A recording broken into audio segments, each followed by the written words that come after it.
Anime is one of, if not the most recognizable and popular mediums on platforms today, and it's kind of hard to escape from. Even if they're not Japan-based products, people today still consider them to be a part of the anime art form. Examples ranging from 2005's Avatar: The Last Airbender, the better Teen Titans that wasn't made for children, but was at the same time, Netflix's Castlevania, and even Samurai Jack, to name a few. Japan made or not, anime has an otherworldly power to bring people together and love and honor the art form through many different ways: cosplay, fan stories, and even online Twitter accounts to celebrate this product of entertainment. Especially boobs. However, there are certain products out there that many consider to be the very bane of humanity themselves because of how bad they are to watch. Examples ranging from Pupa, School Days, Japanese Ghost Stories, and Ruby. Move! And even Skelter Heaven, which I even watched on this channel, despite how I feel about reaction videos. Attack on Titan, please leave me alone. Every night in my dreams, I see you. I don't want to see you. Oh, what's poppy? Anyway, just because a certain amount of people did enjoy this product doesn't mean you wouldn't either. And I'd hate to beat a dead horse again into the ground, but two of my family members keep asking me why I considered Sword Art Online terrible when I actually recommended it to them years ago. Allow me to explain. First off, I was a fucking moron before I became a god like you see today. Kirito, our main character, is for all intensive purposes fucking Jesus. Overused joke aside, there is some truth behind that. In just the first 15 episodes, we see him tank 5 guys all using sword skills on him, then soloed a dungeon boss that an entire fucking army couldn't defeat, despite that very same army having numbers on their side and are all a high enough level to even be in that dungeon. Sure, you can say, the soldiers were exhausted, that's why they died in the fight, and I ask you, what normal person would make exhausted people fight a hard boss? The premise of this anime is that if you die in this game, you die in real life. But Captain Dingus decides, nah, fuck it, let him fight. Kirito being Jesus isn't the only problem this show presents. Sword Art Online is a narrative mess, and considering that before any of this even happens, there is a 2-episode arc that has absolutely nothing to do with the main plot whatsoever. In these episodes, a player whose name I don't care to remember dies in a safe zone, an area in the game that is supposed to be safe from both monsters and players alike from killing one another. In these 2 episodes, the main characters discover a person that was there during the events of said murder, and coincidentally also knew the person who was murdered. When Kirito and Asuna questioned her about anyone who might have wanted to hurt her friend, her response, and I shit you not, a ghost of their former guild leader, Griselda. A player can't kill another player inside a safe zone, but something else, like a ghost, could. It is also revealed that her husband, Grimlock, was the one who killed her because he didn't like what she had become in the game. So what you're saying is that your wife grew a backbone and was a strong, independent woman, rather than your dinner slave, and your immediate thought was to put her down like Old Yeller. Husband of the Year. After having revisited this certain episode, something really started to gnaw at the back of my head. In episode 4, before any of this 2-episode arc even happens, it was revealed that if a person kills another player, that their icon above their head turns from green to red. But when Asuna is looking for Grimlock, his icon is green. So the only reason I even bring this up is because if you look it up, orange icons are given to people that have committed crimes, attacked other players, or have done something bad, pretty much. On the 5th offense, or the successful murder of another player, he or she is granted a permanent orange icon, which means Grimlock, who we see in this dark, foggy forest for some reason, as this is all taking place, his icon is green, just goes to show that this fucking anime is god-awful and stupid. So with that knowledge in mind, then shouldn't have Grimlock's guild members have thought something was wrong, after seeing Griselda go missing and Grimlock's icon now red? Does everyone in the show just have the brain capacity of a goddamn cabbage sitting in the sun, or are they on an entirely new level of stupid that my brain just isn't able to comprehend anything they do? Probably both, honestly. This arc was the most unnecessary inclusion in any anime I've seen. All that happens is a girl dies because her husband didn't like not having a submissive wife at his every beck and call. 0 out of 10. But that's not the only sin this show presents. This show features heavy over-sexualization of underage females throughout this entire show. Chop it up to fan service, but that doesn't excuse 2 tentacle monster scenes in season 1, ass shots for days, and scenes where girls are wearing hardly anything or nothing at all. And every other scene of Lifa or Suguha we see is mostly cleavage shots, panty shots, or one scene where she's taking a fucking shower. SAO has a tendency to make every female supporting character sexually appealing to the viewer to appease the degenerates out there, from the siscon to the lolicon to the harem fans. Speaking of harem, every female character we meet in the show is essentially already part of the harem, because plot demands it, except Sachi. Bitch just dies because she sucks. Every female with even a minute amount of character must see Kirito as a potential love interest. Harems, or overtly sexualized teenage girls, do not make your main character desirable, or your female characters either. For God's sakes, not even half of the main cast has become of age yet, and most of, if not all, the main supporting cast was under the age of 16 during the first season, and we get scenes like this. Honestly though, I have to commend Reki Kawahara for at least trying to make female characters that people will care about to a certain degree. Me personally, I didn't care for Loli Silica, Incestus Wincest Suguha, or Lisbeth, who fell in love with Kirito after 2 fucking days.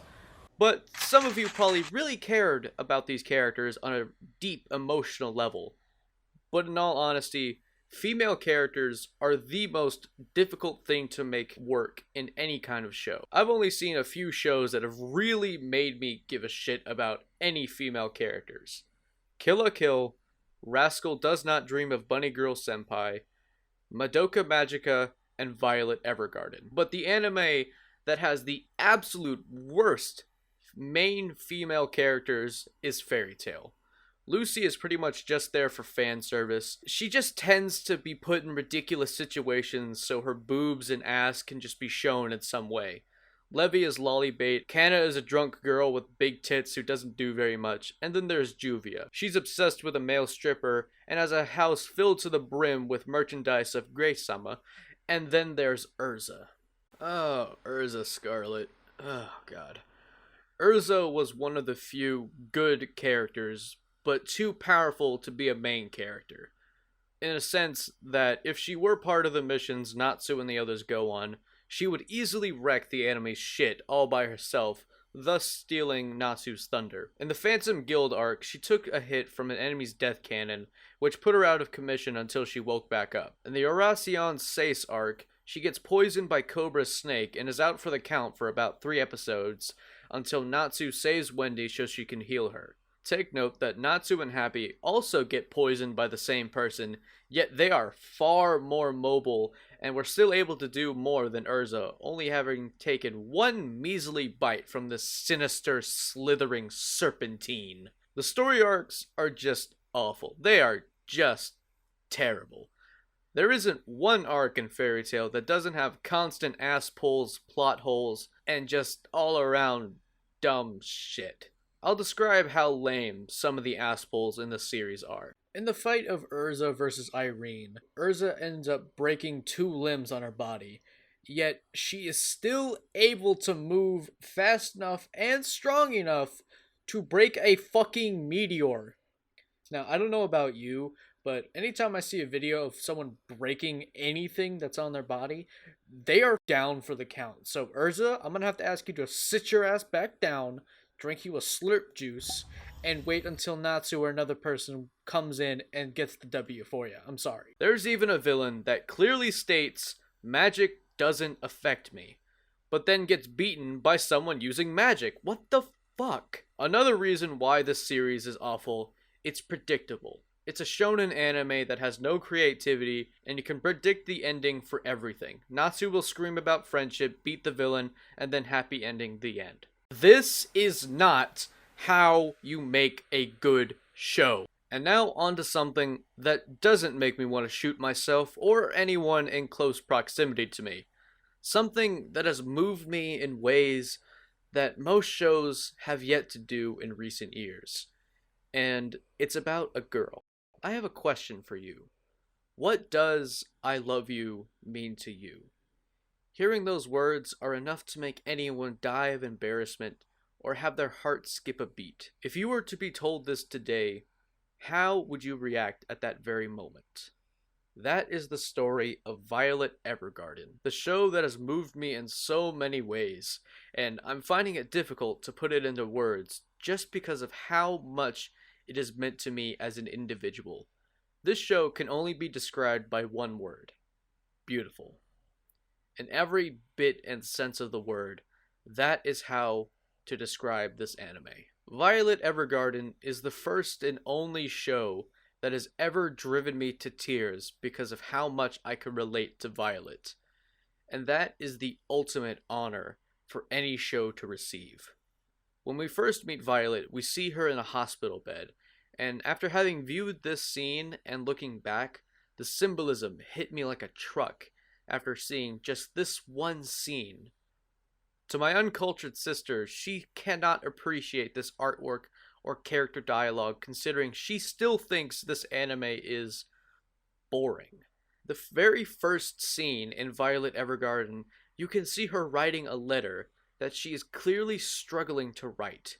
Throughout the episode, we come to find out that war had broken out across the land, and during the process of writing, the struggle of doing so becomes so much more than she can handle, and the pen she is writing with ends up falling down. The very next thing we see is that very letter is swept up by an intense gust of wind, and we can see it traveling all across the land by just that single gust of wind. During the story, Violet becomes increasingly renowned for her letters that she writes to people, and in this scene, it's to show the viewer that no matter the distance, if it is truly important, it will find its way to you, hell or high water. The letters, they invoke a presence that the distance just cannot overcome, and it will find its way to you no matter what. The story of Violet Evergarden is one of tragedy and learning about who you are on the inside. After the war ends, Violet decides to become an Auto Memories doll. Their job is a simple one, but one that would prove to be far more profound to Violet than anyone else. Violet was an orphan found by other General Bluehair and brother of Major Gilbert. Violet, who at this point in the story doesn't even have a name, was given to the Major as a gift to be used as a weapon of war. All Violet ever knew was war and death. Taking orders from Major Gilbert was all she ever knew, but after the war ended, she had no idea how to go about life after knowing only about war. During Gilbert and Violet's last encounter, he tells her to go live her life, find a home, a job, and live a happy life without taking orders from him. Violet had no idea what any of those words meant because she had no idea what to do, because it wasn't an order from him, and the last words he spoke to her was that he loves her. Violet doesn't know what those words mean. The story of Violet Evergarden is a beautiful story that, after having viewed it, has truly made me appreciate the life that I have and the people I love. Love is something everyone needs to feel at least once in their life in order to truly feel something. And this show has truly made me realize that reality.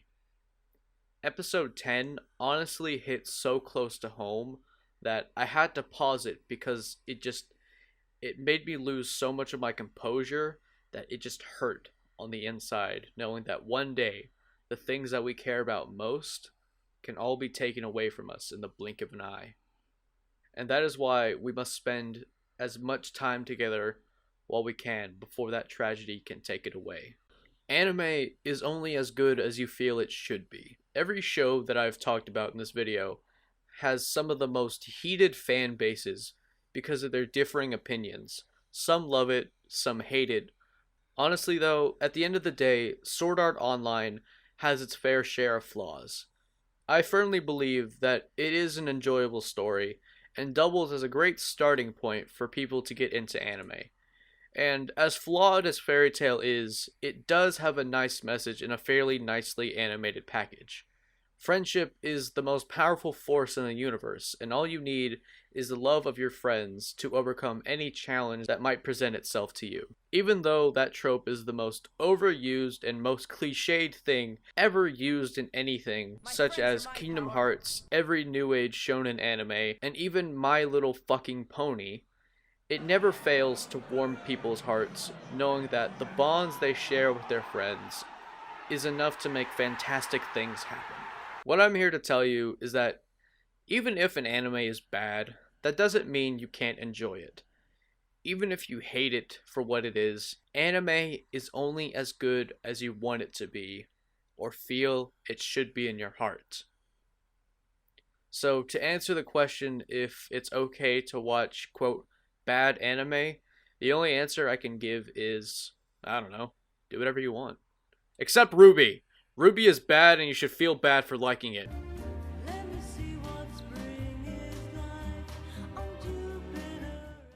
Whoever posted this, I'm gonna say it.